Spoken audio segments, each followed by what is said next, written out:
Hello बच्चों, तो आज जो हम चालू करेंगे वो है टॉपिक परिमेय असमीकाएं।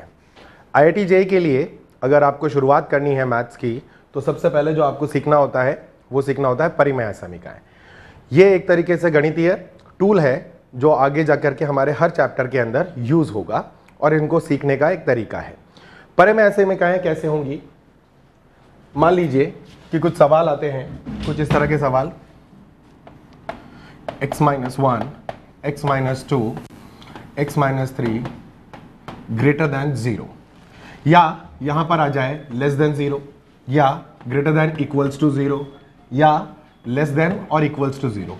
ये असमीकाओं का चिन्ह है, यहां शून्य होता है। इस प्रश्न का मतलब क्या हुआ? प्रश्न का मतलब हुआ कि हमें x के वह मान निकालने हैं जिन्हें इस व्यंजक में रखने पर जो मान आए वो धनात्मक आए या ऋणात्मक आए या 0 और धनात्मक हो। इस तरह के सवालों को सॉल्व करने के लिए, इन्हें सॉल्व करने के लिए जो दो मेथड होते हैं वो मेथड है मेथड ऑफ इंटरवल। ठीक है, तो हम समझे पहले समझते हैं इसको, मेथड ऑफ इंटरवल या अंतराल विधि। अगर इसे हिंदी में समझे तो इसे बोलेंगे हम अंतराल विधि। ये कैसे काम करेगा, क्या होगा, इसे समझने के लिए हम देखते हैं इसको करने का तरीका। इसे करने के लिए मैं आपको स्टेप बाय स्टेप प्रोसेस बताऊंगा, आपको एक प्रोसीजर बताऊंगा और उस प्रोसीजर पर चलने पर हमको हर सवाल का उत्तर मिलेगा, कोई दिक्कत नहीं है। तो सबसे पहला काम, इस तरह के सवालों को हल करने के लिए सबसे पहला काम जो हमें करना है वो इस व्यंजक का मूल ज्ञात करना है। अब इसे मूल कैसे ज्ञात करेंगे? यदि सवाल सपोज करें कि सिर्फ इतना आता है, ये सवाल रहता है आपका और हमको इसे हल करना है, तो हम क्या करेंगे? सबसे पहले व्यंजक के मूल निकालेंगे, that is first step.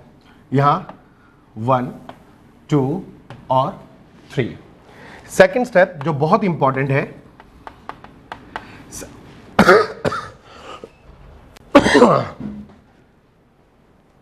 Second step में हम लोगों को x के गुणांकों के चिन्ह ज्ञात करने हैं।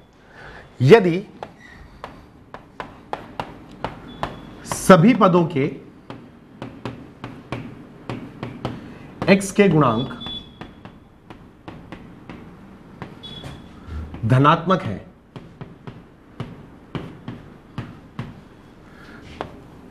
तब स्टेप 3 पर जाएं। यदि एक या एक से अधिक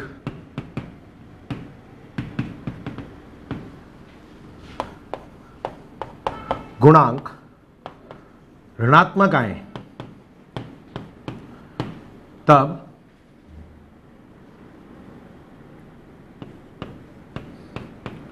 गुणांकों को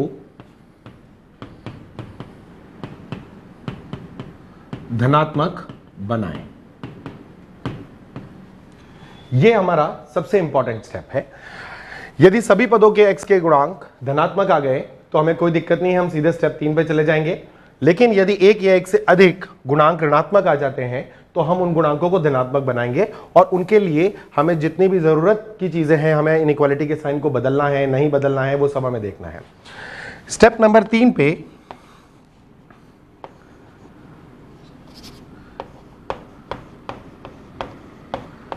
संख्या रेखा खींचेंगे तथा सभी मूल आरोही क्रम में लिखें। आरोही क्रम का मतलब समझते ही हैं। आरोही क्रम का मतलब होता है बढ़ते हुए क्रम में। संख्या रेखा माइनस अनंत से प्लस अनंत की तरफ चलती है तो हमारे जो मूल आए हैं उनको भी हमें आरोही क्रम में लिखना है। ठीक है, इसके बाद चौथा स्टेप जो है,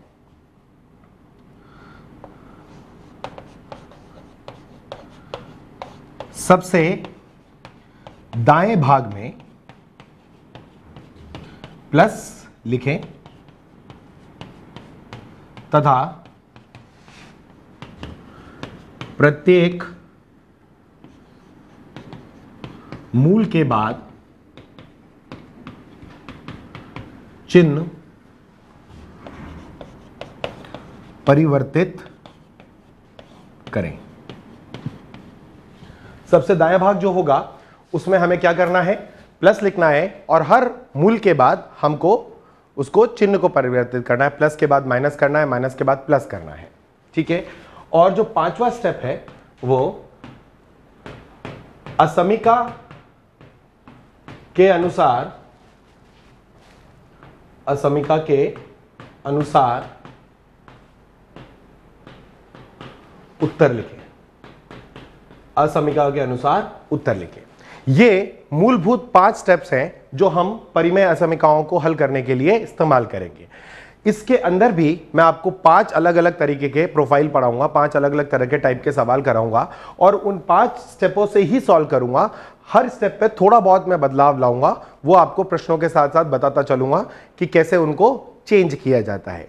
यहां पर सबसे इंपॉर्टेंट स्टेप जो है वो ये सेकंड स्टेप है और हम इसी स्टेप पर ध्यान देंगे ज्यादा। तो अगर मुझे ये वाला सवाल हल करना है, मुझे मूल निकालने से लेकर के अगर ये पूरे स्टेप्स जो करने हैं वो मैं आपको एक एक करके दिखाता हूं कि वो कैसे होंगे, ठीक है। सबसे पहले हमने समीकरण के मूल निकाल लिए हैं। अब हमारा काम क्या है, अब हमारा काम है कि हम इनके x के गुणांकों को देखें। यहां देखें x का गुणांक 1 है, धनात्मक है, x का गुणांक 1 है, धनात्मक है, x का गुणांक 1 है, धनात्मक है। यानी हमारे सारे के सारे गुणांक कैसे हुए, धनात्मक हुए। तो हमको स्टेप 3 में जाने में कोई दिक्कत नहीं है। एक संख्या रेखा खींचेंगे जो कहां से कहां तक की होगी, माइनस अनंत से प्लस अनंत तक की होगी और हमको समस्त मूलों को आरोही क्रम में लिखना है। अब आरोही क्रम का मतलब 1 2 3, ये क्योंकि मूल है तो इनके ऊपर आप एक बार 0 लिख दीजिए। इसका मतलब क्या हुआ, यदि x का मान आप 1 डालते हैं तो आपका जो पूरा व्यंजक है, जो आपके बाएं भाग में दिखाया हुआ व्यंजक है, उसका मान 0 हो जाएगा। यदि आप x का मान 2 डालते हैं तो भी आपका मान 0 हो जाएगा और अगर आप x बराबर 3 डालते हैं तो भी आपका मान 0 हो जाएगा, ठीक है। नाउ स्टेप नंबर 4, 4 स्टेप में क्या करना है, सबसे जो दायां भाग है इस पर आपको प्लस लिखना है और हर मूल के बाद उस चिन्ह को परिवर्तित करना है। तो यहां माइनस, यहां प्लस और यहां माइनस, ये आपका step number 4। Now step number 5 क्या कह रहा है, असमीका के अनुसार उत्तर लिखिए। अब ये क्या कह रहा है, ये कह रहा है ग्रेटर देन 0, यानी 0 से बड़ा नंबर। 0 से बड़े नंबर कौन से होते हैं, धनात्मक। तो 0 से बड़े नंबर अगर धनात्मक है तो आपने जहां धनात्मक जिन जिन अंतराल में लिखा हुआ है उन अंतरालों को आप उत्तर में लिख लें। तो आपका x का जो मान आएगा वो क्या आएगा, 1 से लेके 2 यूनियन 3 से लेके अनंत।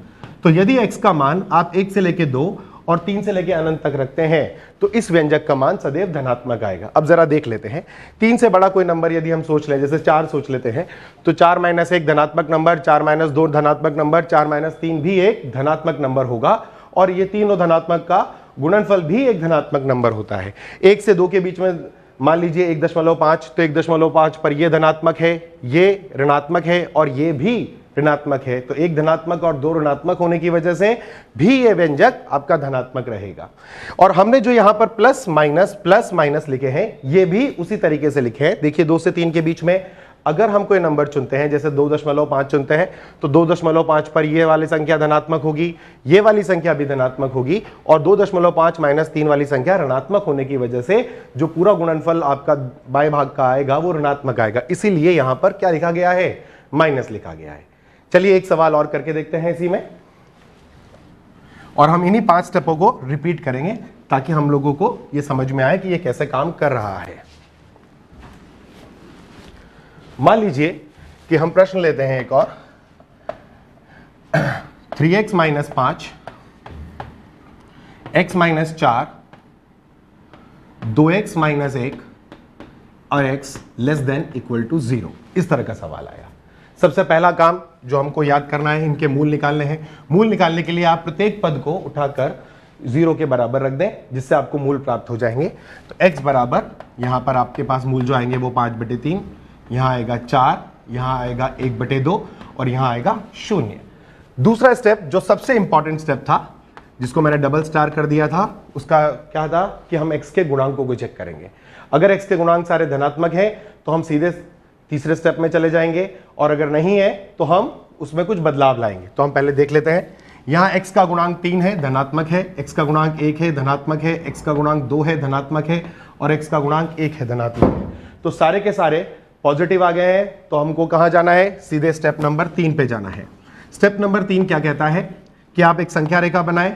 ये वास्तविक संख्या रेखा है जो माइनस अनंत से प्लस अनंत तक चल रही है, ठीक है, और सबको बढ़ते हुए क्रम में लिखना है। तो सबसे पहले जो आएगा वो 0 आएगा, फिर आएगा 1/2, फिर आएगा 5/3 और फिर आएगा 4। सबके ऊपर लिख रहे हैं 0। इसका मतलब क्या है कि x के ये वह मान है जिन्हें प्रश्न में रखने पर हमारा जो बायां भाग है वो 0 के बराबर हो जाएगा। इसके बाद चौथा स्टेप जो है, वो चौथा स्टेप क्या कहता है कि जो आपने अंतराल बनाए हैं, इन सारे अंतरालों में जो सबसे दायां अंतराल है उस पर धनात्मक लिखें और प्रत्येक मूल के बाद उसे बदलते रहें। तो यहां माइनस, यहां प्लस, यहां माइनस और यहां प्लस आ जाएगा, ठीक है। अब हमारा फाइनल स्टेप यानी आंसर निकालने के लिए हमें क्या करना पड़ेगा, हमको पहले प्रश्न में दी गई असमीका देखनी पड़ेगी। तो असमीका बोल रही है कि 0 से छोटा और 0 के बराबर। 0 से छोटे यानी ऋणात्मक और 0 के बराबर, तो यही 4 अंक है जिनकी वजह से 0 हो सकता है। तो हमको आंसर में ऋणात्मक वाला अंतराल ढूंढना है। तो वो अंतराल कहां से कहां तक आएगा, x बिलोंग्स टू, एक तो आएगा 0 से लेके 1/2 और एक अंतराल आएगा 5/3 से लेकर के और 4 तक। क्योंकि 0 आपका 0 के बराबर भी आपको लेना है तो आपको इन पर बड़ा कोष्टक इस्तेमाल करना पड़ेगा। इसको हम बोलते हैं क्लोज ब्रैकेट। इसका मतलब ये मान भी उत्तर में सम्मिलित होंगे, ठीक है। ये हमारा पहला टाइप है जिसमें हमने सवाल करा, इसमें कोई दिक्कत नहीं हुई होगी, ये तो आसान सवाल है। अब इसी सवाल के अंदर हम एक वेरिएशन लाते हैं जिसके अंदर मैं सारे गुणांकों को धनात्मक न रख करके कुछ गुणांकों को ऋणात्मक भी करता हूं, ठीक है। जैसे हमने प्रश्न लिया 4 - x, 5 - x, x - 1, x - 3 और मैंने कहा लेस देन इक्वल टू 0। सबसे पहला स्टेप वही कि मूल ज्ञात करेंगे। जब मूल ज्ञात करेंगे तो यह निश्चित है कि इसका मूल 4 आएगा, इसका मूल 5 आएगा, 1 आएगा और 3 आएगा। अब दूसरा स्टेप कहता था कि हम x के गुणांकों को चेक करेंगे कि x के गुणांक धनात्मक हैं या ऋणात्मक। अगर सारे धनात्मक हैं तो हम सीधे स्टेप 3 पे जा सकते हैं, लेकिन अगर सारे धनात्मक नहीं हैं तो क्या करना है वो अब हम देखने वाले हैं। तो ध्यान से देखें, यहां पर x का गुणांक जो आ रहा है पहला वो ऋणात्मक आ रहा है तो मैं इसमें क्रॉस लगा रहा हूं, इसमें भी ऋणात्मक आ रहा है तो इसमें भी क्रॉस लगा रहा हूं, यहां धनात्मक है तो राइट और यहां पर भी धनात्मक है तो राइट लगाया, ठीक है। अब हमने देखा कि सारे राइट तो नहीं आए तो हम स्टेप 3 पे डायरेक्ट तो जा नहीं सकते, हमको क्या करना पड़ेगा, इन गुणांकों को धनात्मक बनाना है। धनात्मक बनाने के लिए क्या करना पड़ेगा, धनात्मक बनाने के लिए यहां से ऋणात्मक कॉमन लेना पड़ेगा। अब अगर मैंने कितनी बार क्रॉस लगाया है, 2 बार, यानी सम बार। अगर मैं सम बार माइनस को कॉमन लूंगा तो माइनस इंटू माइनस अपने आप क्या बन जाएगा, प्लस बन जाएगा, यानी मेरी असमीका के चिन्ह में कोई परिवर्तन नहीं आने वाला। इसका मतलब जब मैं स्टेप 2 दोबारा लिखूंगा तो मैं इनको धनात्मक बनाऊंगा, x - 4, x - 5, इन दोनों से ही मैंने ऋणात्मक को कॉमन लिया और माइनस इंटू माइनस अपने आप क्या बन गया, प्लस बन गया। और ये जो धनात्मक थे उनको वैसे के वैसे ही रहने दिया और यहां पर मेरे असमीका के चिन्ह में कोई परिवर्तन नहीं आया है, यहां पर नो चेंज है, कोई चेंज नहीं हुआ, ठीक है। अब जरा देखें कि सारे के सारे जो गुणांक हैं वो मेरे कैसे हो गए हैं, धनात्मक हो गए हैं। तो हमने बोला था कि अगर सारे के सारे गुणांक धनात्मक हो जाते हैं तो हम सीधे स्टेप 3 पर जाते हैं और एक वास्तविक संख्या रेखा को खींचते हैं जो कि माइनस अनंत से लेकर के और प्लस अनंत तक है। और जितने भी मूल आए हैं उनको हम क्या करेंगे, बढ़ते हुए क्रम में, आरोही क्रम में लिखेंगे। तो ये आएगा 1, 3, 4, 5, सबके ऊपर 0। इसका मतलब अब आपको समझ में आ गया होगा कि x का मान 1 रखने पर यह पूरा का पूरा व्यंजक 0 बन रहा है। इसके बाद चौथा स्टेप कहता है कि जो आपने अंतराल बनाए हैं इसमें जो सबसे दायां अंतराल है, इस दाएं अंतराल पर आपको क्या करना पड़ेगा, प्लस लिखना पड़ेगा और हर एक मूल के बाद उसे बदलना है। तो यहां माइनस, यहां प्लस, यहां माइनस और यहां प्लस आ जाएगा, ठीक है। अब पांचवा उत्तर में हमको पहले असमीका देखनी पड़ेगी। तो असमीका क्या कह रही है, असमीका कह रही है कि 0 से छोटा मतलब ऋणात्मक मान, और ऋणात्मक मान के साथ साथ इक्वल टू 0 भी चाहिए। तो हमने जहां जहां ऋणात्मक लिखा है हम उस अंतराल को पकड़ लेते हैं। वो अंतराल आ गया 1 से 3 और 4 से 5। तो आपका जो उत्तर आया वो ये आया, ठीक है। यदि ये सम बार लिखा, अगर मैं इसे विषम बार लेता तो क्या होता, जरा देखते हैं उसको भी एक सवाल से।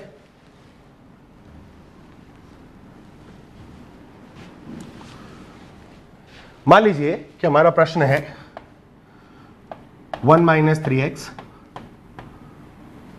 4x - 2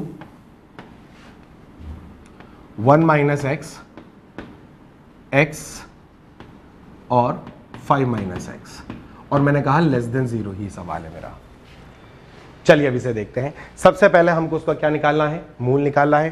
पहला स्टेप फिक्स है, हम इन 5 स्टेपों को बदलेंगे नहीं, ये हमेशा ऐसे ही रहेंगे। इनके अंदर थोड़ा बहुत परिवर्तन करेंगे, जिसे हम अंग्रेजी में बोलते हैं कि हम इम्प्रोवाइज करेंगे, और हमारे जो भी टाइप के सवाल आएंगे उनको हम इसी से सॉल्व करेंगे। ठीक है, तो सबसे पहले स्टेप में हम उसका मूल निकालते हैं। तो इसका मूल आ जाएगा 1/3, इसका मूल कितना आ जाएगा 1/2, इसका 1, इसका 0 और इसका 5। अब जरा देखें क्या, x का गुणांक। सेकंड स्टेप हमारा इंपॉर्टेंट था, क्या, x का गुणांक। तो x का गुणांक निकालने के लिए यहां देखें तो ये ऋणात्मक है क्योंकि -3 है, यहां धनात्मक है इसलिए पॉजिटिव है, यहां ऋणात्मक है इसलिए यहां धनात्मक है, और यहां ऋणात्मक है। अब जरा ध्यान से देखें तो हमारे पास क्रॉस कितनी बार आया है, 3 बार, यानी विषम बार। अब अगर मैं इन्हें धनात्मक बनाता हूं तो क्या होगा कि माइनस को मुझे 3 बार कॉमन लेना पड़ेगा, और अगर माइनस इंटू माइनस विषम बार किया जाए तो माइनस का चिन्ह LHS में बच जाएगा। उसको क्या कैसे सॉल्व करा जाएगा उसे जरा देखें। हम उसको धनात्मक बनाते हैं। धनात्मक बनाने के लिए मैं इसे क्या लिखूंगा, 3x - 1 4x - 2 x - 1 x 5, और उस माइनस चिन्ह को हटाने के लिए मैं यहां पर असममिका के चिन्ह को परिवर्तित कर दूंगा, >0 कर दूंगा।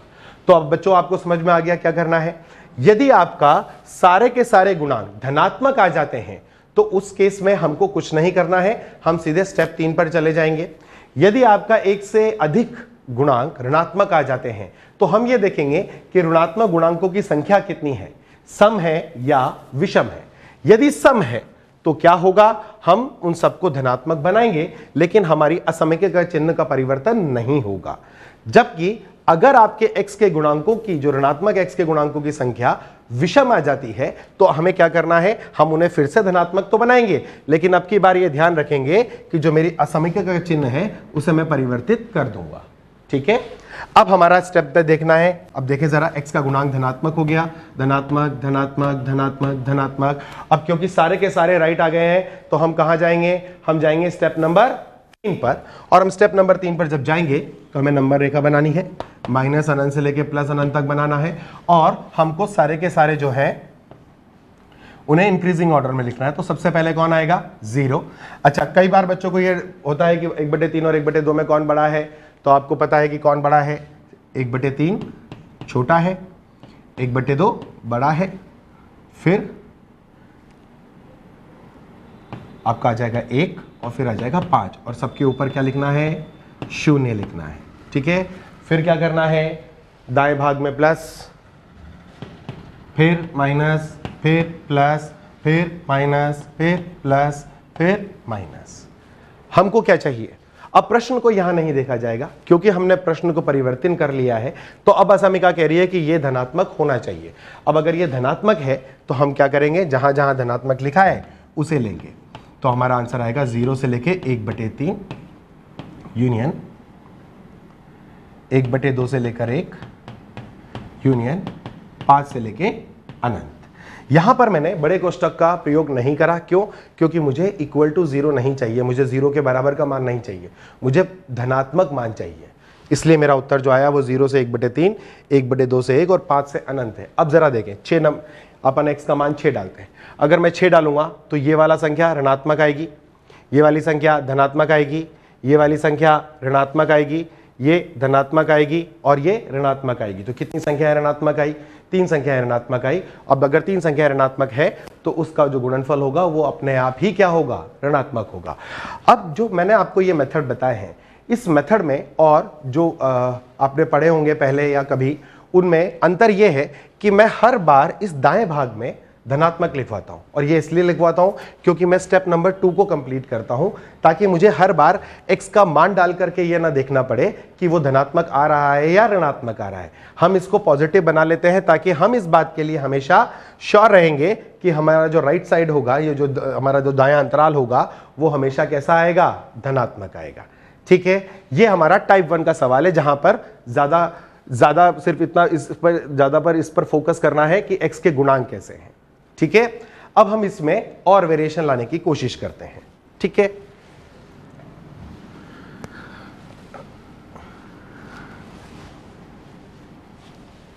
मान लीजिए आपका प्रश्न कुछ ऐसा आ जाए जिसके अंदर कुछ ऐसे घटक आ जाए जिन घटकों को हम आगे गुणनखंड नहीं कर सके। ऐसी द्विघात समीकरण या ऐसे द्विघात व्यंजक जिनका गुणनखंड आगे नहीं हो सकता हो। ठीक है, जैसे एक सवाल देखें, मैंने एक सवाल लिया x² minus 5x plus 6, x² minus x plus 1, फिर मैंने लिया x² प्लस 2, और मैंने लिया x² माइनस 16, और मैंने कहा लेस देन इक्वल टू 0। ये सवाल आया।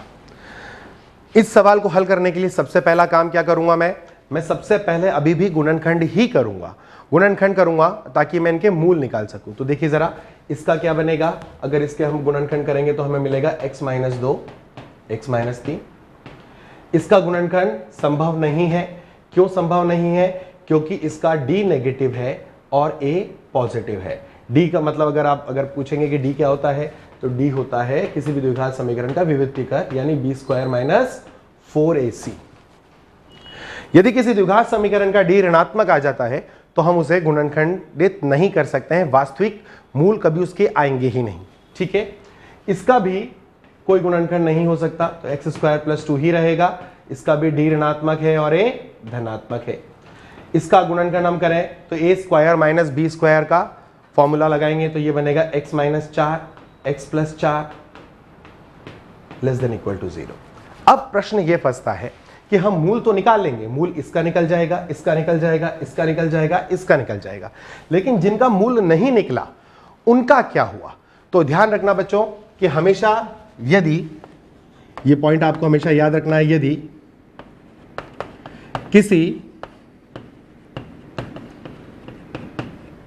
द्विघात व्यंजक का d ऋणात्मक है तथा d धनात्मक है तथा a धनात्मक है, तब वह x के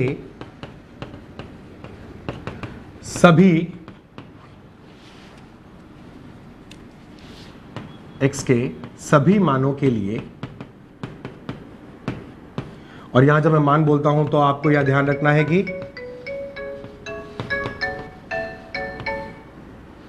वास्तविक मानों के लिए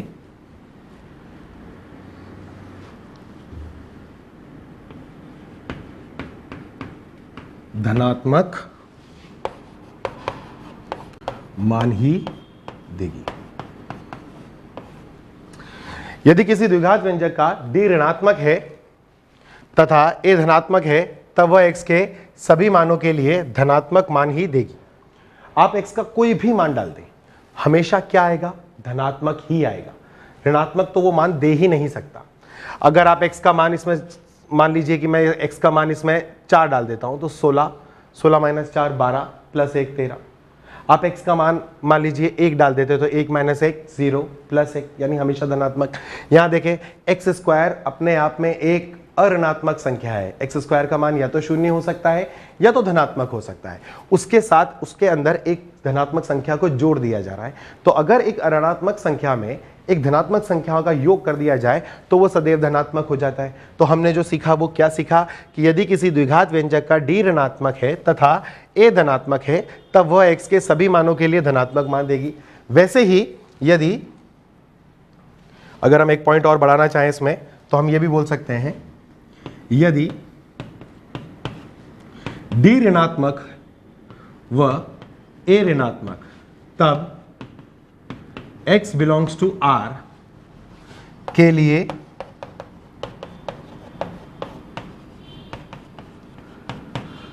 द्विघात व्यंजक सदैव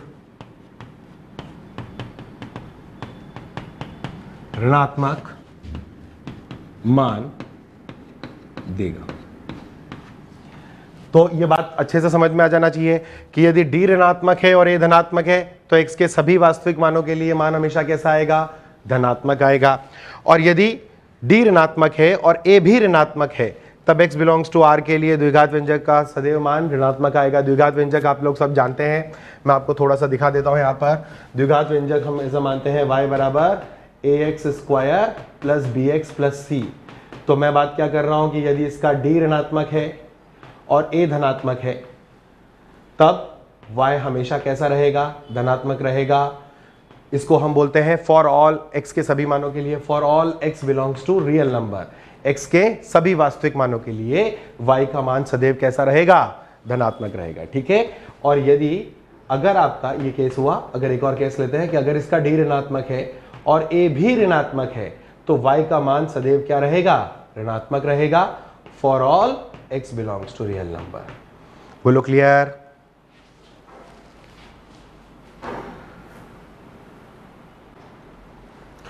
अब हमको यहां देखना है कि ये d ऋणात्मक और a धनात्मक है, ये d ऋणात्मक और a धनात्मक है, तो हमें क्या करना है, कैसे इसको प्रश्न को हल करना है। उसके लिए हम एक बहुत ही छोटा सा कॉन्सेप्ट है जो सब बच्चे जानते हैं और उसको अच्छे से समझ में भी आता है। मैं अगर आपसे एक प्रश्न पूछूं, बहुत ही सिंपल सा प्रश्न पूछ रहा हूं, यदि p q ग्रेटर देन 0 है, यदि p इंटू क्यू का मान धनात्मक है और मैं आपसे बोल रहा हूं कि q जो है वो एक धनात्मक राशि है, ये हमेशा एक क्या है, धनात्मक राशि है।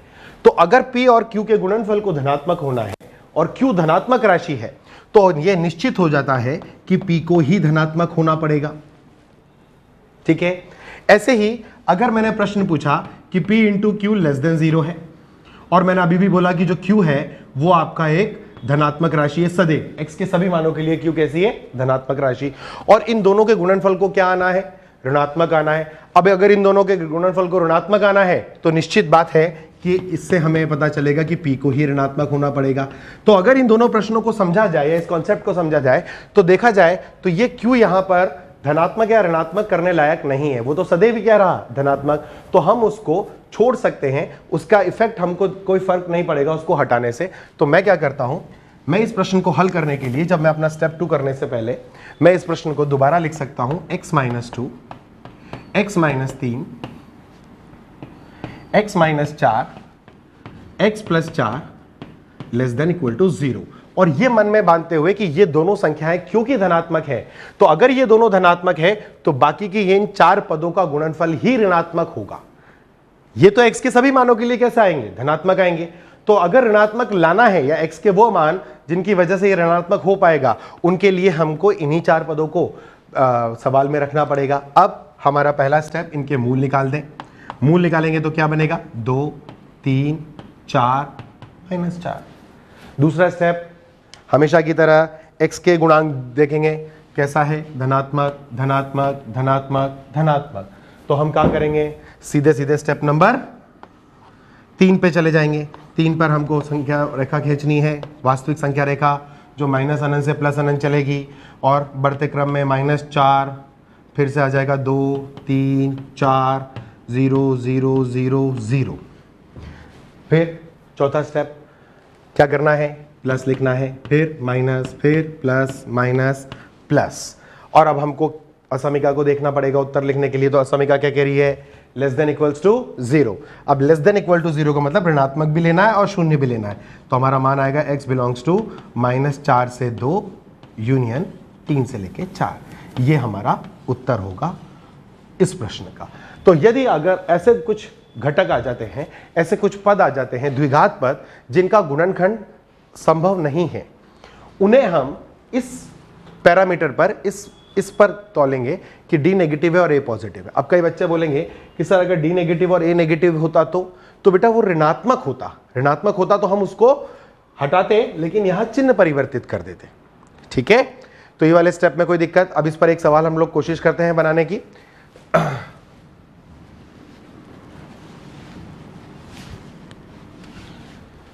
मान लीजिए प्रश्न आया x cube minus 1 3 minus x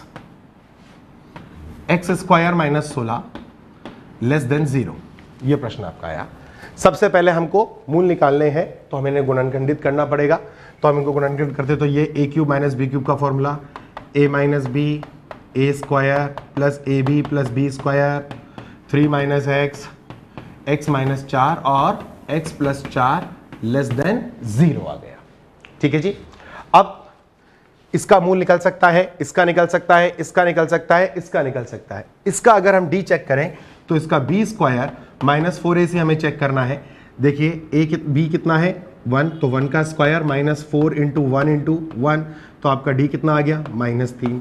तो आप बोल रहे हैं कि साहब डी ऋणात्मक है और ए इसका धनात्मक है, तो ये क्या होगा, ये संख्या सदैव कैसी होगी, ये संख्या सदैव धनात्मक होगी। अब धनात्मक है तो अपन इसका मूल निकालते हैं और इस पद को प्रश्न से हटा देते हैं। तो क्या बनेगा ये 1 3 4 -4। तो हमारा सवाल क्या बन गया, सवाल बन गया x minus 1 3 minus x minus 4 x plus 4 less than 0।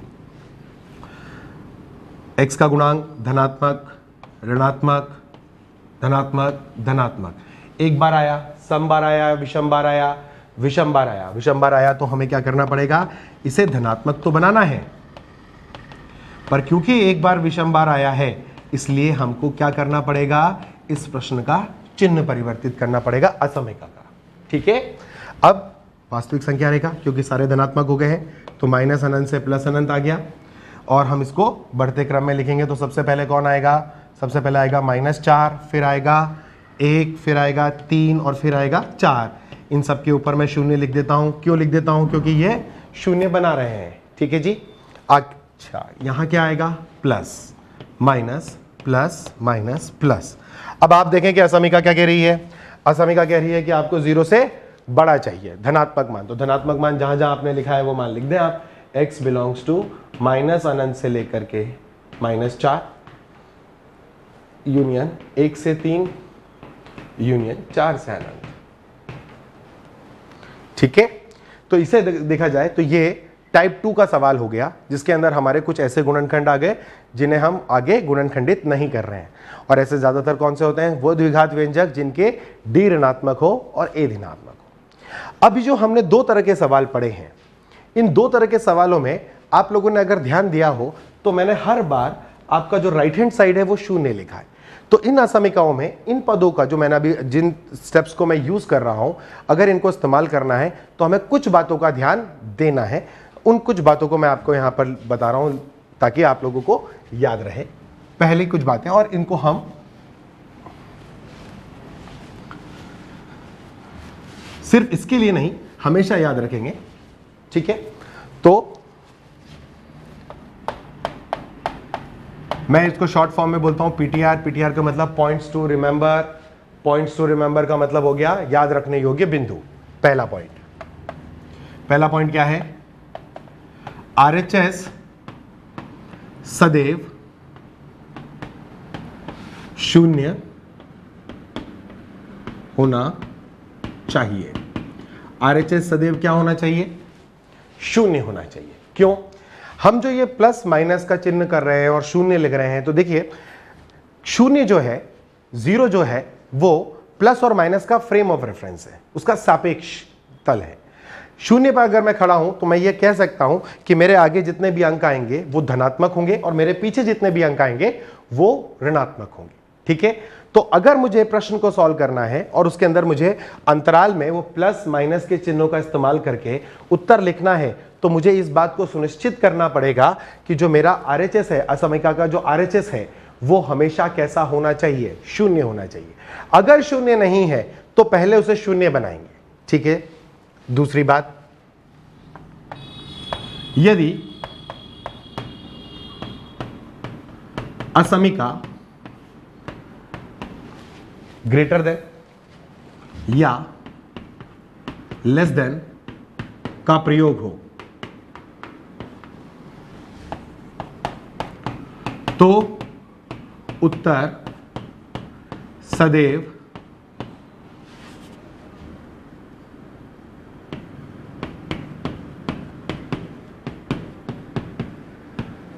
छोटे कोष्टक में देना है। अगर आप अभी जितने भी प्रश्न हमने करे हैं, अगर आपने ध्यान दिया होगा, तो जब भी मैं इसका या इसका प्रयोग कर रहा था तो मैं उत्तर सदैव छोटे कोष्टक में लिख रहा था। ठीक है, यदि असमीका ग्रेटर देन और इक्वल टू या लेस देन और इक्वल्स टू का प्रयोग हो, तब बड़े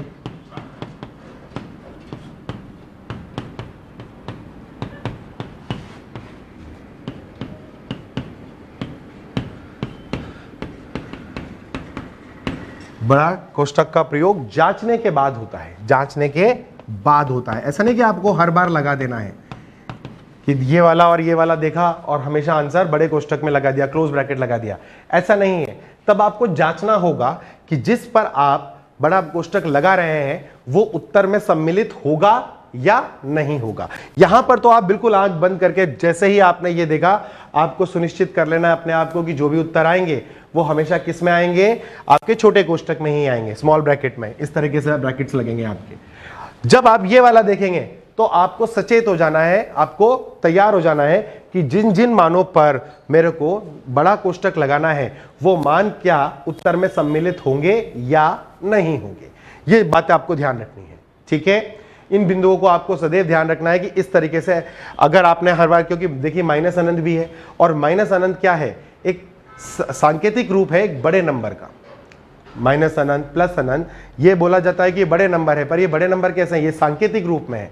देखा जाए तो एक के लिए अगर नंबर एक हम ले लें तो उसके लिए तो दो भी एक क्या है, अनंत पर है, क्योंकि एक से दो के मध्य भी कितनी संख्या है, अनंत संख्या है। तो ये जो अनंत है वो क्या है, वो एक सांकेतिक रूप से एक बड़े संख्या को प्रदर्शित करने का तरीका है। तो हम अनंत पर कभी भी बड़ा कोष्टक नहीं लगा सकते। तो हर बार जिस पर भी बड़ा कोष्टक लगाना है उसको चेक करना है कि वो उत्तर में सम्मिलित होगा या नहीं होगा। ठीक है,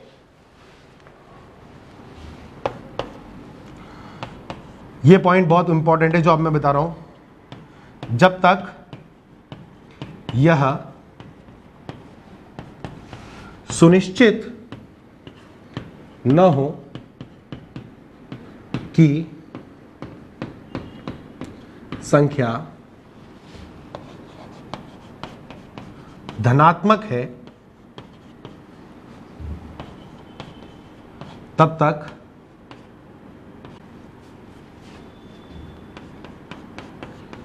त्रियक गुणन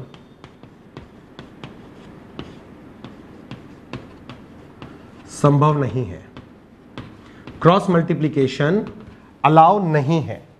जब तक आप इस बात के लिए सुनिश्चित नहीं हो जाते हैं कि जिस संख्या को आप क्रॉस मल्टीप्लाई कर रहे हैं वो धनात्मक है। देखिए कई बार इसे ऋणात्मक भी कहा जाता है, लेकिन अगर ये गुणनफल, अगर ये संख्या आपकी हर में है, डिनोमिनेटर में है, हर में अगर है, तो आपको ये सुनिश्चित करना पड़ेगा कि वो धनात्मक हो, क्योंकि गणित के अंदर हर कभी क्या नहीं हो सकता, शून्य नहीं हो सकता। ठीक है, तो इसलिए मैंने यहां पर लिखा है धनात्मक है तब तक त्रिय गुणन संभव नहीं है। तो ये कुछ चार मुख्य बिंदु हैं जो आपको हमेशा याद रखने हैं। अब देखिए इससे मेरा सवाल कैसे बनता है।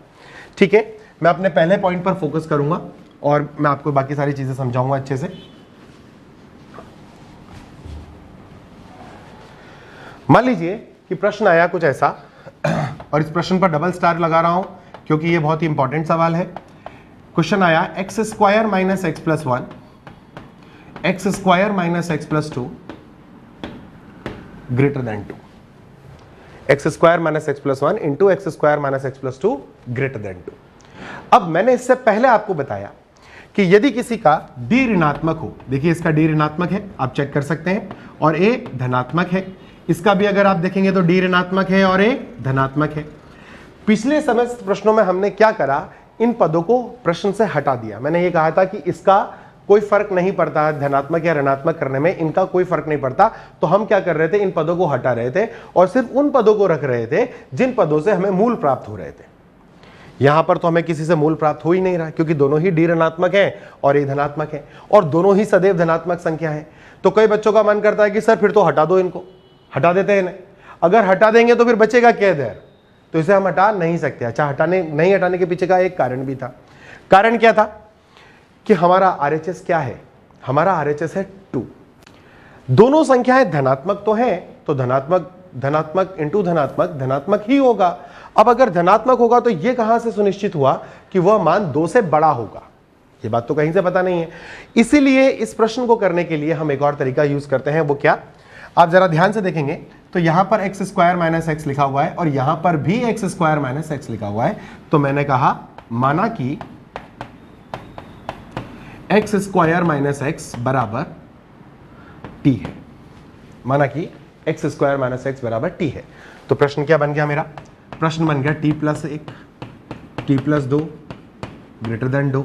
इनको मल्टीप्लाई करेंगे तो हमको क्या मिल जाएगा, t square plus 3t plus 2 greater than 2। इसको अगर अपन और अच्छा शून्य बनाना है, ये तो सुनिश्चित बात है कि हमको हमेशा RHS को क्या करना है, RHS को शून्य बना के रखना है। अब RHS को अगर शून्य बनाना है तो ये काटना नहीं होता है, ये ऋणात्मक हो रहा है। तो आप इसको देखें, कई बार बच्चों की थोड़ी सी गड़बड़ हो जाती है, वो सोचते हैं कि ये और ये कट गया है, कटा नहीं है, ये सब्ट्रैक्ट हो रहा है। तो ये बना आपका t स्क्वायर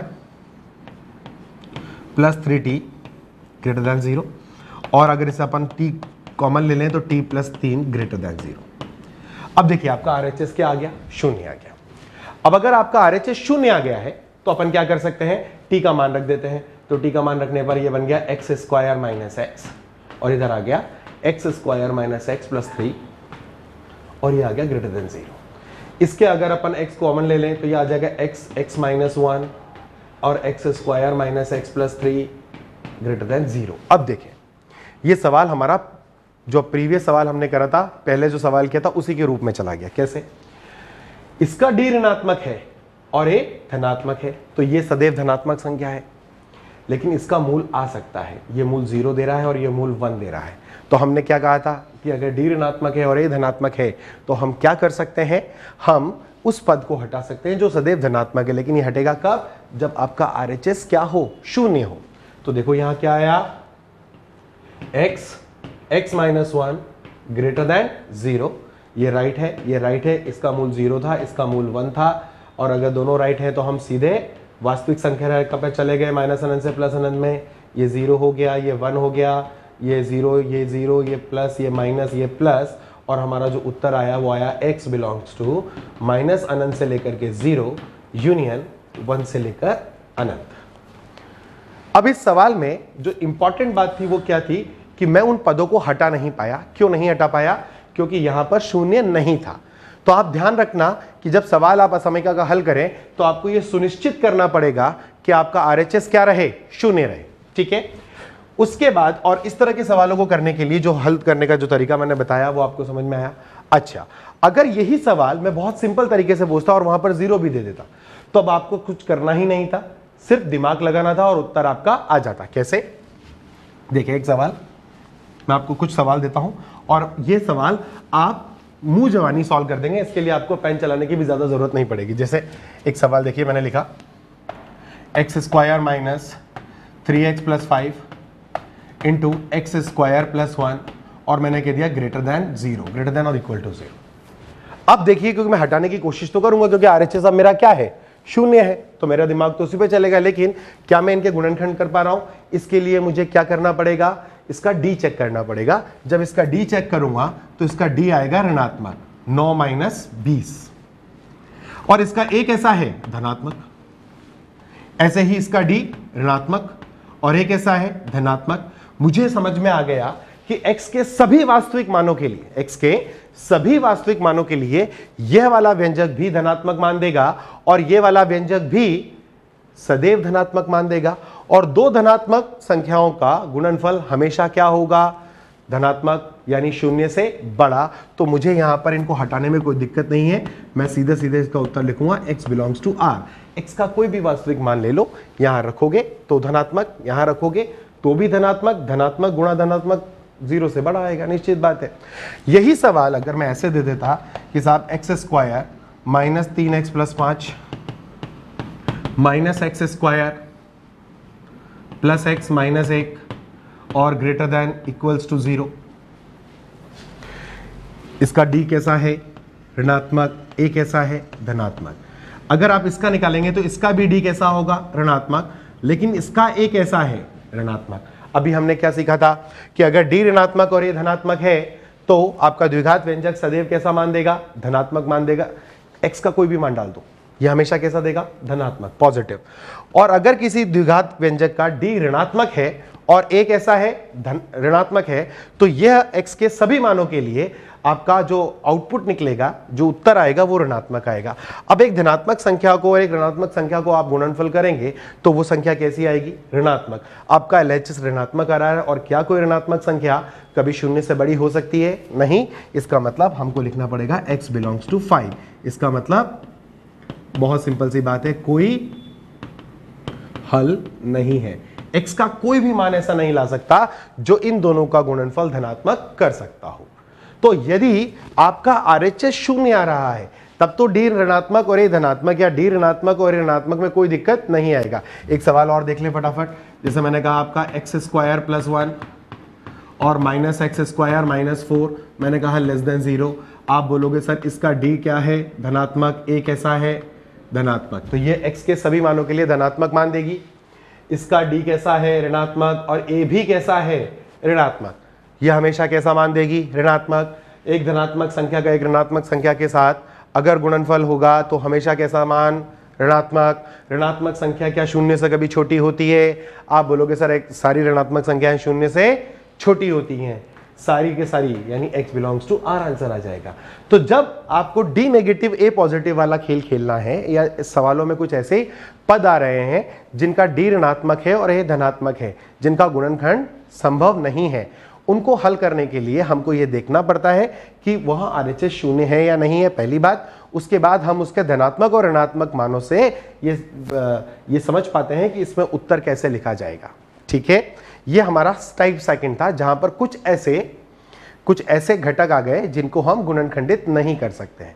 तो ये दूसरे तरह के सवाल है। देखा जाए तो ये जो मैं आपको प्रोफाइल बता रहा हूं, ये प्रोफाइल्स है नहीं, प्रोफाइल ये सब मिक्स क्वेश्चन है। मैं आपको अलग अलग करके इसलिए बता रहा हूं ताकि जब सवाल हम पूरा बनाएं और ये मैं आपको बताऊंगा भी कि ये कहाँ इस्तेमाल होती है और ये कैसे होगी, इन सबको मैं अलग अलग इसलिए कर रहा हूं ताकि आप हर मेथड को क्लियर कर पाए। ठीक है, अब हम बात करते हैं तीसरे टाइप पर। तीसरा टाइप जो बात कर रहा हूं मैं, टाइप 3।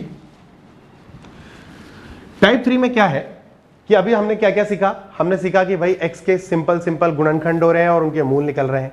फिर हमने कहा कि कुछ ऐसे द्विघात आ गए हैं जिनके गुणनखंड हो नहीं सकते हैं। अब हम ये कह रहे हैं कि जो मूल निकल रहे हैं वो पुनरावर्तित कर रहे हैं, दे आर रिपीटिंग, वो रिपीट कर रहे हैं अपने आप को।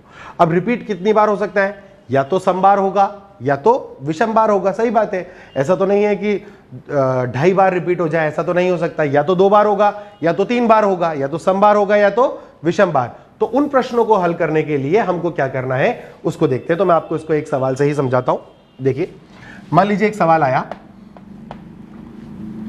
x-3 की पावर 2020 जो हमारा कोरोना साल है, 4 - x की पावर 54, x-7, 5 - x, और मैंने कहा लेस देन इक्वल्स टू 0। यह मेरा एक प्रश्न आया। अब जरा ध्यान से देखिएगा, x-3 की घात 2020 होने का मतलब क्या हुआ कि x-3 को हम इस क्वेश्चन में x-3 को हम 2020 बार गुणा कर रहे हैं। तो अगर मैं इनके मूल की बात करूं तो ये मूल कितनी बार पुनरावर्तित हो रहा है? 2020 बार पुनरावर्तित हो रहा है। यहां देखा जाए तो x बराबर 4 54 बार पुनरावर्तित हो रहा है। ठीक है, और मजेदार बात है कि मैंने अभी जो लिए हैं ये दोनों सम लिए हैं। ठीक है, अब इसके सवालों को सॉल्व करने का तरीका क्या है? सबसे पहला स्टेप जो हम अभी तक करते आ रहे हैं, हम इनके जीरोस निकालेंगे। तो इसका 0 आएगा 3, इसका 0 आएगा 4, इसका 0 आएगा 7 और इसका 0 आएगा 5। 0 का मतलब मूल। अगर हम मूल निकालें तो इनके मूल क्या आएंगे? 3, 4, 7, 5।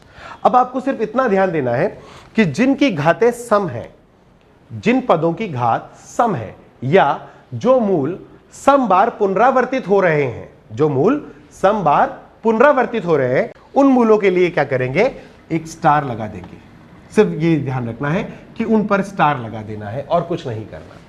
अब स्टेप नंबर 2 पर चले। यहां पर स्टेप नंबर 2 भी बहुत इंपॉर्टेंट है। हमको क्या करना है स्टेप नंबर 2 में? x के गुणांकों को जांचना है कि वो धनात्मक है या ऋणात्मक है। चलिए जांचते हैं। यहां पर धनात्मक है, इस पर राइट लगा दो। यहां पर x का गुणांक ऋणात्मक है, इस पर क्रॉस लगा दो। यहां पर x का गुणांक धनात्मक है, इस पर राइट लगा दो। यहां पर x का गुणांक ऋणात्मक है, इस पर क्रॉस लगा दो। अब जरा आप प्रश्न को देख करके मुझे बताएं कि आपको क्रॉस कितनी बार दिख रहा है या x के ऋणात्मक गुणांक कितनी बार आए हैं। आप सब लोगों के मन में आया कि सर 2 बार आए, जबकि मुझे लग रहा है कि ये 55 बार आए हैं। अब आपको अंतर समझ में आया? जब आप यहां क्रॉस लगा रहे हैं तो यहां पर 54 बार क्रॉस लगा है। 54 टाइम आपको क्रॉस करना पड़ा क्योंकि यह पद इस व्यंजक में 54 बार रिपीट कर रहा है, तो हर बार उस पर क्या लगा होगा?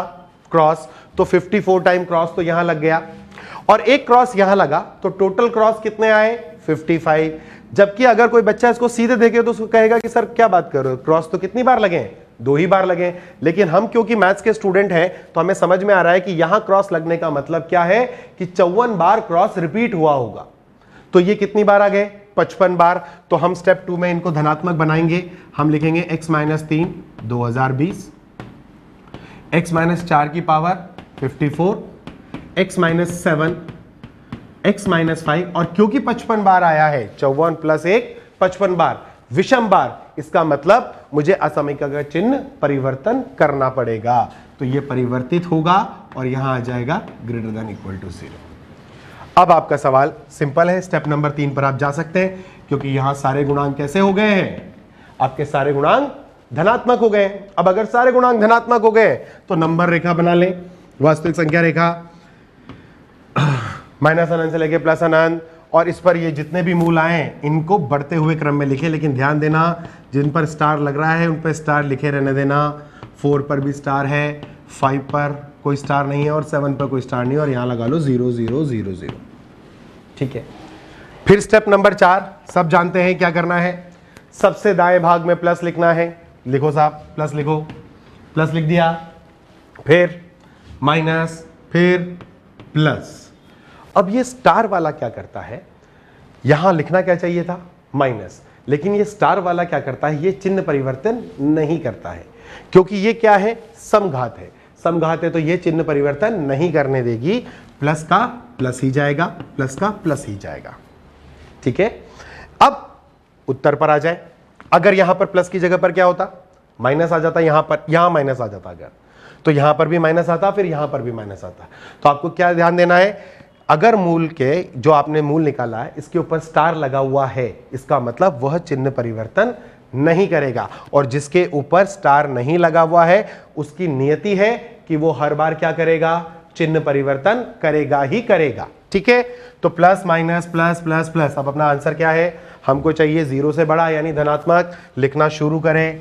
x बिलोंग्स टू -अनंत से। अब ध्यान देना बेटा, क्योंकि यहां =0 भी है, तो हमने क्या बोला था? जब इस तरह की असमीका आ जाती है तो हमको ये जांचना होता है कि उसे लेना है या नहीं लेना है। तो बोलो 3 को लेना है। यस, 3 0 बना रहा है तो 3 को लेंगे। यूनियन, फिर 3 से लेकर के 4, तो 4 को भी लेना है।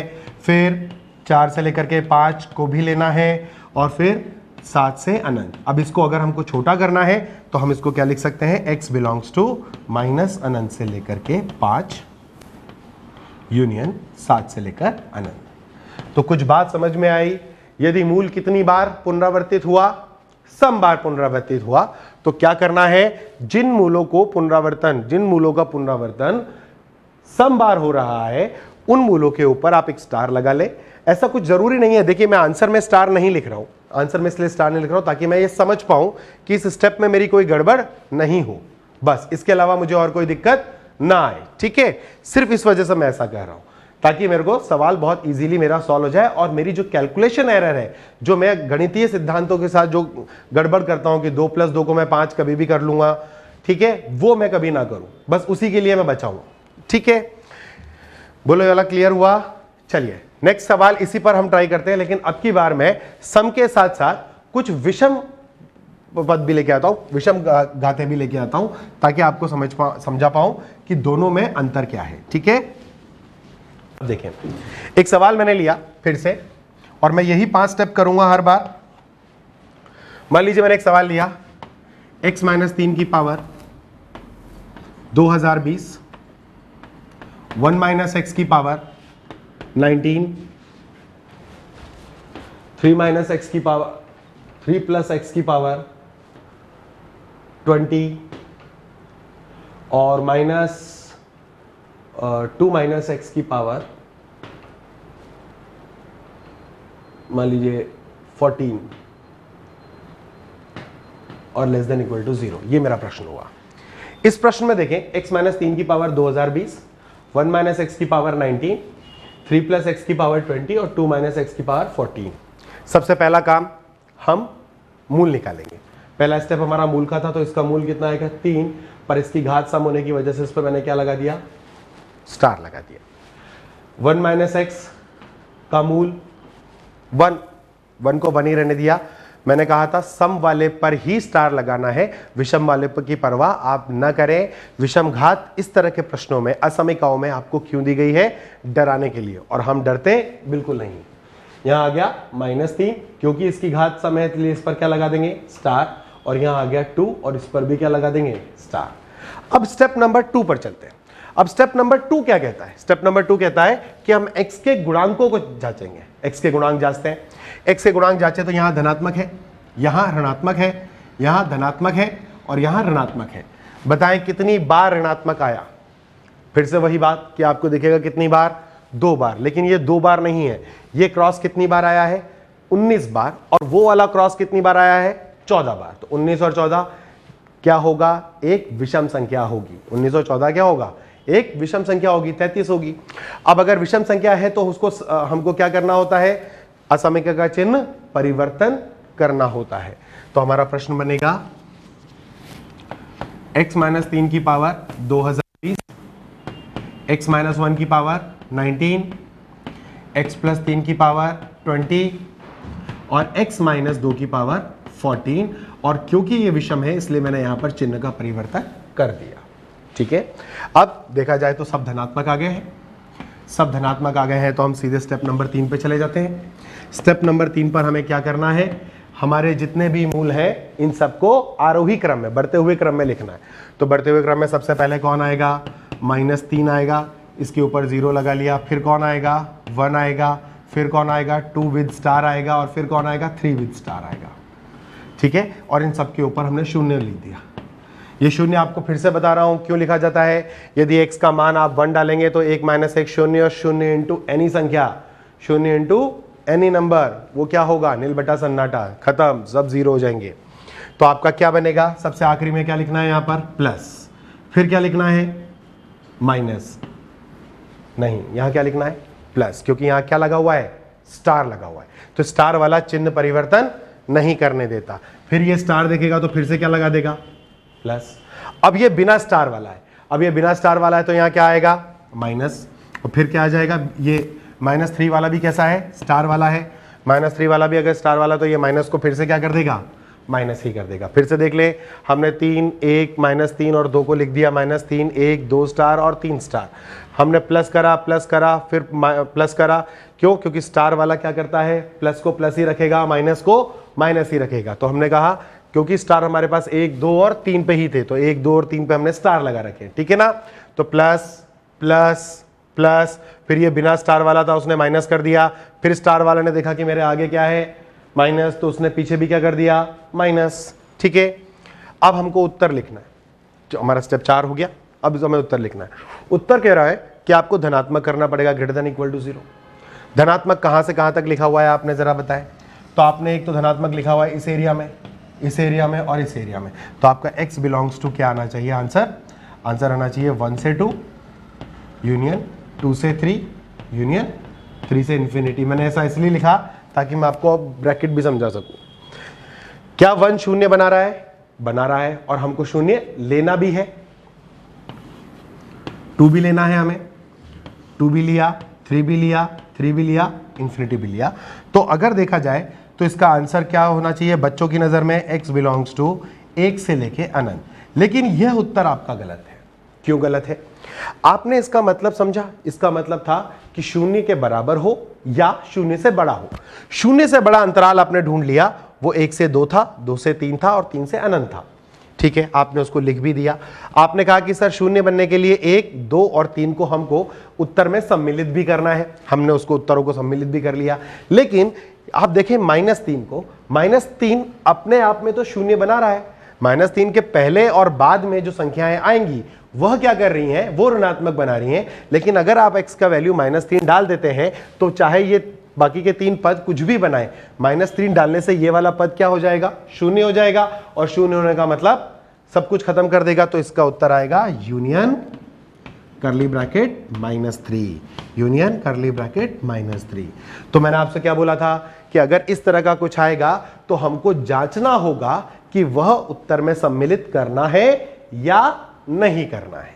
ठीक है, तो अगर आपका सम आता है तो क्या याद करेंगे कि उसके मूल के ऊपर हम क्या लगा लेंगे, हम स्टार लगा लेंगे। ये स्टार क्या करेगा, जब हम प्लस माइनस प्लस का खेल खेलेंगे तो प्लस को प्लस ही रखेगा और माइनस को माइनस ही रखेगा। अच्छा, इधर अगर हम देखें कि अगर विषम पद आ जाते हैं या विषम बार आपके मूल पुनरावर्तित हो जाते हैं तो क्या करना है, कुछ नहीं करना है, उसको नॉर्मल क्वेश्चन की तरह ही सॉल्व करेंगे। उसके मूल पर कोई स्टार नहीं लगाना है। बस इतना ध्यान रखना कि ये जब क्रॉस लगाते हैं तो क्रॉस कितनी बार आया वो ध्यान देना, क्योंकि बहुत सारे बच्चे सिर्फ इस जगह गलती कर जाते हैं कि ये क्रॉस कितनी बार आया। कई बार वो जल्दी जल्दी में देखते हैं तो उनको दिखता है 1 बार क्रॉस आया और 2 बार क्रॉस आया। नहीं, क्रॉस कितनी बार आया, उनकी घातों का योग करना पड़ेगा। उनकी घातों का योग करेंगे तो 19 + 14 यानी 33, तो 33 बार आया। तो 33 बार सम है या विषम, विषम। और अगर विषम है तो मैंने ये बताया था शुरुआत में ही कि ये जो चिन्ह है इसको परिवर्तन कर देना है। अगर यही सम होता तो चिन्ह में परिवर्तन, असमिका के चिन्ह में परिवर्तन नहीं होता। बोलो यहां तक क्लियर? ये हो गया आपका टाइप नंबर 3 पर। अब अगर मैं इन सवालों को मिक्स करना चाहूं या कैसे सवाल आते हैं उन पर बात करूं तो हम देख पाएंगे कि असमिका के सवाल जो वास्तविक रूप से आते हैं, जिन सवालों को हमें करना होता है वो कैसे होते हैं। ठीक है,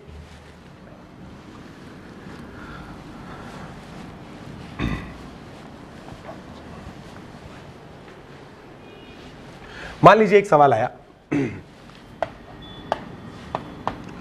x - 1, x - 2, x - 3 divided by x - 1, 4 - x, 5 - x और x, और मैंने कहा < = 0 का सवाल है। अब ये सवाल अभी तक पढ़ाए गए सारे सवालों से अलग हो गया। क्यों? क्योंकि यह सवाल मैंने p/q के रूप में ले लिया। ठीक है, सवाल तो कैसे भी आ सकता है, कैसे भी बनाया जाएगा। असमिका के सवाल तो बहुत तरीके से बनाए जा सकते हैं। तो हम क्या कर रहे हैं, हम इस सवाल को सॉल्व करने के लिए हमने जो पहले सवाल सीखे हैं उन्हीं सवालों में अपना क्वेश्चन को कन्वर्ट करने की कोशिश करेंगे। और कैसे करेंगे वही देखना है। मैंने क्या कहा था कि मैं इन 5 स्टेप पे ही इंप्रोवाइज करूंगा। देखें क्या करना है। सबसे पहली बात जो आपको ध्यान देनी है, यदि आपका प्रश्न p/q रूप में आ जाए तो गणित यह कहता है, मैथ्स के अंदर यह स्टेटमेंट दिया जाता है कि आपका हर जो है वो कभी शून्य नहीं हो सकता। यानी x के वह सारे मान जो आपके हर को शून्य कर रहे हो, आपकी नीचे की संख्या को शून्य कर रहे हो, आपके डिनोमिनेटर को 0 कर रहे हो, उनको सबसे पहले हटा दिया जाए। ठीक है, अब मैंने देखा इसको देख करके तो मेरे को सबसे पहले लिखना पड़ेगा x का मान क्या नहीं हो सकता। x का मान 1 नहीं हो सकता, 4 नहीं हो सकता, 5 नहीं हो सकता और 0 नहीं हो सकता। यह बात तो सबसे पहली बात हुई। यह करने के बाद क्या करें सवाल। देखो, हर एक जो टीचर है उसका अपना एक अलग तरीका होता है। मेरा तरीका यह है कि मैं थोड़ा काटने में विश्वास नहीं करता हूं, मैं थोड़ा सा मेल मिलाप में विश्वास करता हूं। तो मैं आपको कभी भी कॉमन टर्म नहीं काटने दूंगा असमिका में। तो मैं क्या करूंगा, मैं आपसे बोलूंगा कि यदि प्रश्न p/q रूप में दे रखा है तो सर्वप्रथम यह करें कि लिखें q cannot be equal to 0। q कभी क्या नहीं हो सकता, शून्य नहीं हो सकता। और उसके पश्चात भूल जाए कि सवाल p/q के रूप में है। याद रखें कि सवाल p/q के रूप में है। मैं आपको अभी बताऊंगा ऐसा क्यों। देखिए, अगर मैं बोलता हूं कि p/q है और आपने लिख दिया, मान लीजिए सवाल आया आपका p/q > 0 का, मैंने कहा कि q कभी शून्य नहीं हो सकता। इसके बाद मैंने क्या बोला, मैंने कहा कि भूल जाओ कि सवाल किस रूप में है, p/q में है। आप याद रखो कि सवाल किस में है, p/q में। कैसे? अगर मुझे इन दोनों संख्याओं का डिवाइडेशन या इन दोनों संख्याओं का जो अनुपात है यदि वो धनात्मक चाहिए तो मेरे लिए कंडीशन क्या है? पहली कंडीशन कि P को भी धनात्मक होना पड़ेगा एंड Q को भी धनात्मक होना पड़ेगा, या कंडीशन है P को भी ऋणात्मक होना पड़ेगा और Q को भी ऋणात्मक होना पड़ेगा। दोनों चीजें एक साथ होंगी, या तो दोनों धनात्मक हो जाए या तो दोनों ऋणात्मक हो जाए। ठीक है, अगर सवाल मेरा आ जाए P/Q लेस देन 0, मैंने तो लिख दिया Q क्या नहीं हो सकता, शून्य नहीं हो सकता। उसके बाद मैं तो भूल जाऊंगा सवाल, वो बात की बात है। पर देखो पहले इस अनुपात को अगर ऋणात्मक होना है तो P को क्या होना पड़ेगा? मान लीजिए P ऋणात्मक हो गया तो Q को क्या होना पड़ेगा? धनात्मक। और यदि P धनात्मक हो गया तो Q को क्या होना पड़ेगा? ऋणात्मक। अब इन उत्तरों को देखें ध्यान से। अगर मैं भूल जाता हूं कि सवाल मेरा P/Q में है, उसकी जगह मैं याद रखता हूं कि मेरा सवाल P/Q में है और मेरा क्वेश्चन बन गया P/Q ग्रेटर देन 0, और मैं अब इसका उत्तर लिखना चाहूं तो देखो मुझे फिर से केस बनाना पड़ेगा कि P greater than 0 and Q greater than 0, यानी वो केस और ये केस सेम बना मेरा। और उधर वाला केस बनाना पड़ेगा P less than 0 and Q less than 0, यानी जो उत्तर निकालने की विधि मुझे यहां लगाई वही उत्तर निकालने की विधि मुझे यहां पर भी लगानी पड़ेगी। तो मैंने क्या बोला कि यदि आपका सवाल किस रूप में दे रखा हो? P/Q के रूप में, तो क्या करना है? सबसे पहले तो यह सुनिश्चित करना है कि आपका हर कभी शून्य ना हो। नीचे की संख्या x के जिन मानों के लिए शून्य हो रही है उनको पहले हटा दो। हटाने के बाद मैंने बोला क्या करना है कि भूल जाओ सवाल किस फॉर्म में है? P/Q में है। याद रखो कि सवाल किस फॉर्म में है? P/Q फॉर्म में। अब जैसे इसको P/Q करूंगा तो देखो क्या बनेगा, मैं बोलूंगा x-1 का होल स्क्वायर, फिर आ जाएगा x-2, x-3, 4 - x, 5 - x, x less than equals to 0। मैंने क्या बोला कि यदि सवाल आपका किस रूप में है? P/Q रूप में है, तो सबसे पहला काम जो x के मान आपके हर को शून्य बना रहे हैं आप पहले उन्हें प्रश्न से हटा दो। हटाने के पश्चात क्या होगा कि भूल जाओ कि सवाल किस में है? P/Q में। याद रखो कि सवाल किस में है? P/Q में। इसमें फायदा क्या हुआ कि मेरे को ये मल्टीप्लाई करा तो मेरा ये x-1 का होल स्क्वायर आ गया, और मैं आपको समघातों का कैसे सॉल्व करना है अगर समघात वाले पद आ जाते हैं तो वो मैं बता चुका हूं। ठीक है, अब हम वही काम करते हैं। सबसे पहले इनके मूल निकालते हैं। तो यहां आएगा 1 विद स्टार, यहां आएगा 2, यहां आएगा 3, यहां आएगा 4, यहां आएगा 5 और यहां आएगा 0। अगर कभी कभी आपको गड़बड़ हो, आपको लगे कि कहीं आप कैलकुलेशन में एरर कर रहे हैं, तो आप इसको ऐसे भी चेक कर सकते हैं कि आप पद गिन ले। 1 2 3 4 5 6 7 पद हैं। यहां देखें 1 2 3 4 5 और 2 पद थे क्योंकि ये दोनों मल्टीप्लाई हो गए इसलिए ये 7 हो गए। ठीक है, ताकि आपकी एरर ना हो। इसमें इस पर स्टार है, इसके अलावा किसी पर स्टार क्यों नहीं है? क्योंकि किसी और पर कोई पावर सम आई ही नहीं है, किसी की घात सम है ही नहीं, सबकी घातें विषम ही है, एक एक है। ठीक है, और यहां पर 2 है इसलिए इस पर स्टार लगाया। इसके बाद right right right right. Step number 2 हमेशा ध्यान रखना, फर्स्ट स्टेप के बाद सेकंड स्टेप हमेशा ध्यान रखना है। मैं बार बार उस पर डबल स्टार लगा रहा हूं। अगर ये स्टेप आप नहीं करेंगे तो आप अपना वो हक जो आप हर बार राइट साइड पर जब आप वास्तविक संख्या रेखा खींचते हैं तो अपने राइट साइड पर जो प्लस आता है वो प्लस लिखने का जो हक है वो खो देते हैं।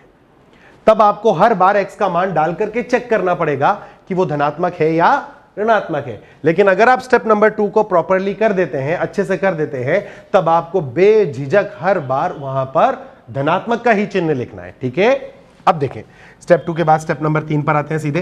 स्टेप नंबर 3 पर मैंने संख्या रेखा माइनस अनंत से लेकर के प्लस अनंत तक खींची और बढ़ते हुए क्रम में लिखना है मुझे तो 0, फिर आएगा 1 विद स्टार, फिर आ जाएगा 2 3 4 5, सबके ऊपर 0। ठीक है, अब क्योंकि मैं स्टेप 2 कर चुका हूं तो मैं सबसे राइट पे क्या लिखने वाला हूं? प्लस, फिर माइनस, फिर प्लस, फिर माइनस, फिर प्लस, स्टार है तो फिर से प्लस और फिर माइनस। अब यहां एक चीज का ध्यान रखना है, क्या? जिन जिन मानों को आपने x के लिए हटा दिया है 1 4 5 0, उनके ऊपर पहले ही क्रॉस कर दो ताकि आपको याद रहे कि इन्हें नहीं लेना है। तो इसको नहीं लेना है, 1 4 5 और 0। इन x के मानों को आपको उत्तर में सम्मिलित नहीं करना है, चाहे कुछ हो जाए। अब आप अगर उत्तर लिखेंगे इसका तो आपको क्या चाहिए? यहां पर देखा जाए तो less than equals to 0, less than 0 का मतलब ऋणात्मक मान, ऋणात्मक कहां से कहां तक लिखा आपने, x बिलोंग्स टू माइनस अनंत से लेके अब 0। अब देखो 0 पर ये चिन्ह कहता है कि आपको बड़ा कोष्ठक प्रयोग करना चाहिए था, लेकिन मैंने पॉइंट नंबर 4 क्या लिखवाया था कि यदि इस तरह की असमीका का इस्तेमाल होता है तो हमको ये जांचना है कि वो उत्तर में सम्मिलित होगा बिंदु या नहीं। अब यहां देखो कि आपने 0 को मना कर रखा है तो आपको माइनस इन्फिनिटी से 0 लिखना पड़ेगा, यूनियन। उसके बाद आप देखें जरा, आपने 1 तो मना ही कर दिया था, आपने ऋणात्मक और कहां से कहां तक लिखा है 2, क्या 2 है, आप 2 को ले सकते हैं तो 2 पर आपका बड़ा ब्रैकेट आएगा। क्या आप 3 को ले सकते हैं, 3 पर बड़ा ब्रैकेट आएगा, यूनियन। फिर क्या आप 4 को ले सकते हैं, नहीं साहब आप 4 को नहीं ले सकते तो 4 पर ओपन आएगा। फिर आप 5 को ले सकते हैं, नहीं ले सकते तो आपका 5 पे भी ओपन आएगा। तो आपका जो उत्तर आएगा वो आएगा माइनस इन्फिनिटी से 0, यूनियन 2 से 3, इस पर क्लोज ब्रैकेट, यूनियन 4 से 5। तो इस तरीके से हम असमीकाओं के प्रश्न को हल कर सकते हैं अगर वो किसी भी रूप में आ जाए। ठीक है, ध्यान से देना, फिर से एक बार और बताने की कोशिश कर रहा हूं कि सर्वप्रथम क्या करेंगे, अगर प्रश्न इस रूप में है तो जो भी आपके हर में संख्या दे रखी हैं उनको अशून्य बनाने के लिए आपको x के वो सारे मान हटाने हैं जिन मानों की वजह से क्या हो रहा है, शून्य बन रहे हैं। उसके बाद भूल जाओ कि आपका सवाल किस रूप में है, p/q में। याद रखो कि सवाल किस में है, p/q में। उसमें आपको पदों को काटना नहीं है, काटना नहीं से क्या होगा कि वो समघात बना लेगा या वो जैसा भी बनेगा। उसके बाद आपका प्रश्न आपके प्रीवियसली किसी फॉर्म में चला जाएगा, फिर आपने उस पर 1 स्टार लगाया, 2 3 4 5 लिखा, राइट लिखा, आपने सबको इंक्रीजिंग ऑर्डर में लिखा है। देखो 0 1 star 2 3 4 5 plus minus plus minus plus plus minus. फिर आपने x के वो सारे मान हटा दिए जिन्हें आपने लेने से मना कर दिया था। तो आपने कहा कि साहब 0 हटाएंगे, 1 हटाएंगे, 4 हटाएंगे और 5 हटाएंगे। हमारा प्रश्न जो था वो लेस देन 0 का था, तो लेस देन 0 पर हमने क्या करा, माइनस कहाँ कहाँ लगाया है, देखो माइनस माइनस अनंत से 0 पर है, उसके बाद 2 से 3 पर है और 4 से 5 पर है। अब अगर आप देखें तो अगर मैं आपसे बोलूं कि 2 से 3 के बीच का कोई अंक ले लें, ठीक है, 2 से 3 के बीच का कोई अंक मान लीजिए 2.5, 2.5, तो 2.5 पर ये धनात्मक, ये धनात्मक, पर ये ऋणात्मक, ठीक है। 2.5 पर ये धनात्मक, ये भी धनात्मक, ये भी धनात्मक और ये भी धनात्मक, तो सारे धनात्मक हैं और एक ऋणात्मक आ रहा है। तो अगर आपका अंश ऋणात्मक है और हर धनात्मक है तो उसका जो अनुपात होगा वो निश्चित तौर पर कैसा होगा, ऋणात्मक होगा। अच्छा, आप 0 नहीं ले सकते थे तो आपने 0 नहीं लिया, आप 2 नहीं ले सकते थे तो आपने 2, आप 2 ले सकते थे तो आपने 2 ले लिया, 3 ले सकते थे आपने 3 ले लिया, मगर 4 और 5 को आपने पहले से प्रश्न में मना कर दिया। ठीक है, अब इन असमीकाओं को जो हमने अभी तक सीखा, इन असमीकाओं को हल करने का हमको क्यों सीखना है ज़रूरी, या जब भी हम मैथ्स पढ़ाना शुरू करते हैं IIT JEE के लिए या JEE मेंस के लिए, तो हम लोगों को ये वाला पार्ट क्यों सिखाना होता है, इसकी ज़रूरत क्यों पड़ती है, क्योंकि आप जब सवाल करते हैं तो इन असमीकाओं का बहुत उपयोग होता है सवाल के प्रांत को ज्ञात करने के लिए। जैसे मैं आपको बताता हूँ इसका इस्तेमाल क्यों है, हम लोगों ने इतनी जो मेहनत करी है, ये मेहनत हम क्यों करना चाहते हैं, उसके पीछे का मैं एक कारण बताता हूँ आपको। जैसा कि हम जानते हैं कि अगर वर्गमूल दे रखा है तो यह निश्चित बात है कि वर्गमूल अगर आपको दे रखा है तो वर्गमूल के अंदर हमेशा एक अऋणात्मक संख्या जाती है। अगर हमें रियल नंबर यानी वास्तविक संख्या की हम बात कर रहे हैं, अगर वास्तविक संख्याओं के परिवेश में हम बात कर रहे हैं, तो यह निश्चित बात है कि वर्गमूल के अंदर सदैव उसका जो इनपुट होता है वो एक अऋणात्मक संख्या होती है और इसका जो आउटपुट होता है वो भी हमेशा एक अऋणात्मक संख्या होती है। ठीक है, इसलिए मैं आपको बता दूं छोटी सी बात, कई बच्चों को ये डाउट होता है √4 का वैल्यू +-2 होता है। बेटा ये गलत बात है, √4 का वैल्यू हमेशा ध्यान रखना 2 होता है। क्यों? क्योंकि वर्गमूल का जो आउटपुट होता है वो हमेशा एक अऋणात्मक संख्या है, एक नॉन नेगेटिव नंबर होता है। ठीक है, अब आप समझें कि मैं इसको क्या कर रहा हूं। मैंने आपसे कहा कि x के वह सारे मान ज्ञात करें जिसके लिए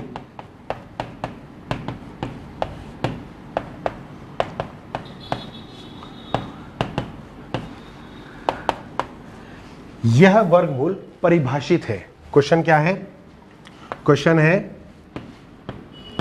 x के वह वास्तविक मान ज्ञात करें जहां वर्गमूल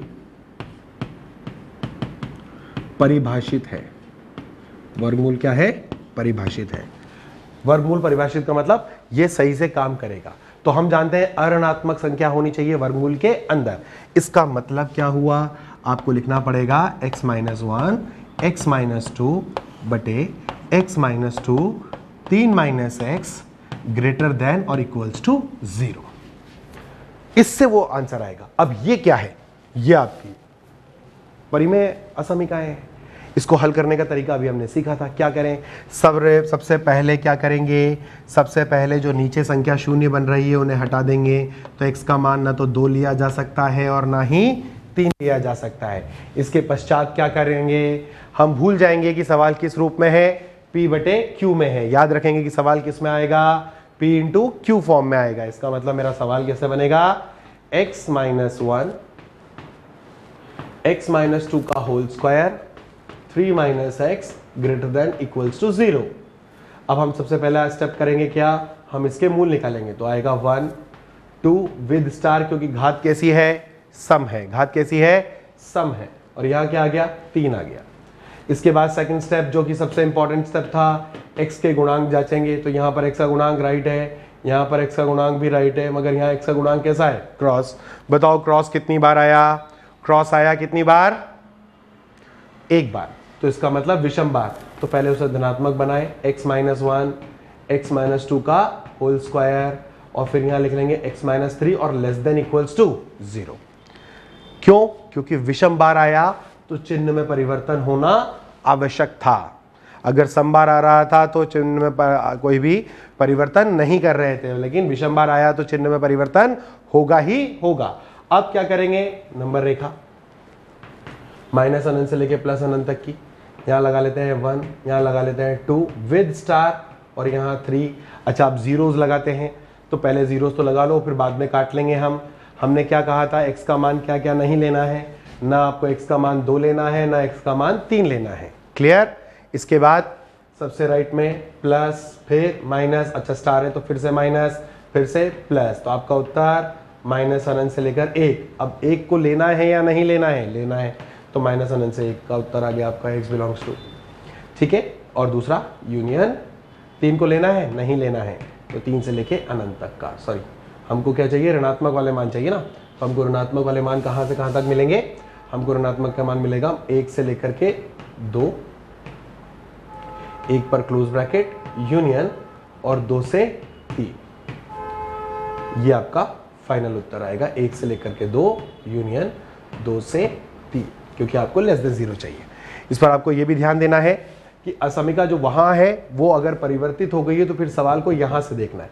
तो यहां प्लस था, फिर माइनस आया, फिर स्टार वाले ने माइनस कंटिन्यू कराया। अब आप देख ले उत्तर 1 से 2 के बीच में अगर आप एक नंबर ले लें 1.5, 1.5 को अगर आप यहां रखते हैं तो 1.5 माइनस 1 धनात्मक, 1.5 माइनस 2 ऋणात्मक, 1.5 अपन क्या ले रहे हैं? हाँ, 1.5 माइनस 2 ये भी ऋणात्मक, और 3 माइनस 1.5 धनात्मक।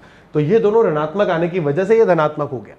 तो आपके अंदर की संख्या सदैव कैसी हो गई? धनात्मक हो गई। तो आपका उत्तर जो आया वो आया 1 से 2 यूनियन 2 से 3।